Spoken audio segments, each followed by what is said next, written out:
The Order of the Hour is a knightly order that serves as a militant arm of the Akatosh Chantry, the religious temple of Akatosh.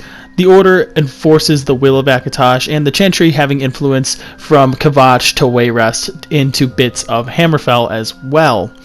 Now, they're one of the oldest orders in all of Tamriel, and they date back all the way to the First Era, and they were founded originally in Cyrodiil, created by Inan Descan as an order dedicated to Akatosh, obviously. Originally, the order drew members from the priesthood and the military alike, and it fell into obscurity during the Second Era until it was reformed in 432 of the Second Era. Now, in the Second Era is where this order initially hits its peak, and in the year 432, the order was reformed by a warrior priest named Kavora Marula, and this happened as a result of the collapse of the Second Empire and the rise of the Longhouse Emperors. The order feared that Akatosh's priesthood would be under threat, and alongside some devoted and trusted fellow priests, Marula came to the cathedral in Kvatch to protect the cathedral itself alongside its historic religious treasures. Soon after, soldiers and warrior priests dedicated to Akatosh began joining the order. Ironically, despite all the preparation, the Longhouse Emperors never tried to harm the Order of Akatosh. As a result, the order turned into an elite bodyguard unit devoted to the Chapel of Akatosh and its primate, who is the leader of this order. After this point, the order turned into more of a ceremonial than military organization, and its members would continue training in the event that someone of their faith was harmed or would be harmed. Now, in the year 437, the Order had its first assault against heretics as they fought the Order of the Black Worm, led by Rusio Olo, one of the first warrior priests to join the Order. The Knights took down the Black Worm cultists in Kvatch, and Rusio himself killed 8 cultists and their leader. In 467, the Kvatch bread riots broke out as a result of a failure in their crops due to a blight that was occurring for the second year in a row.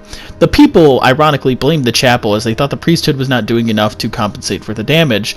Gruff Bayor, the leader of the rabble, led a mob wielding axes and torches to the cathedral with the intention of causing damage to its property and making the situation known. However, the order was prepared for this would-be assault, and the priests of the order essentially slaughtered half of Bayor's men, and they were under the command of Sister Severa, and they would essentially, when this, I would say, massacre happened, everyone basically dispersed. Now, the riots did have a positive result for the common folk, though, because the primate did promise to pray for the blight to stop, which worked, and as a result, the blight was gone the next season. Now, throughout the Second Era, the Order had performed numerous similar acts, most of which are related to religious figures. They saved Primate Frostras from an assassin, rescued a caravan from pilgrims, and priests from bandits. They did this to uphold their vow to serve and protect the Chapel of Akatosh, with the priests and pilgrims being considered part of that. In 480, the Primate of Akatosh wrote a writ which declared the Order of the Hour, which normally not being very militaristic at this point, would be allowed to form an army in the event that a religious emergency take place.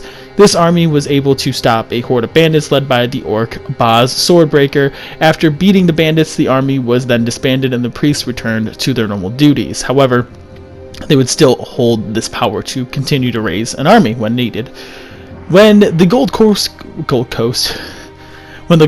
separated itself from Cyrodiil after the collapse of the Empire, and the start of the Three Banners War began, Primate Atorius Ponticus set out to increase the power and the size of the Order. During the Alliance War, threats against Kvatch and its cathedral became a dangerous thing, resulting in the Count of Kvatch granting the Order the right to turn into an army again.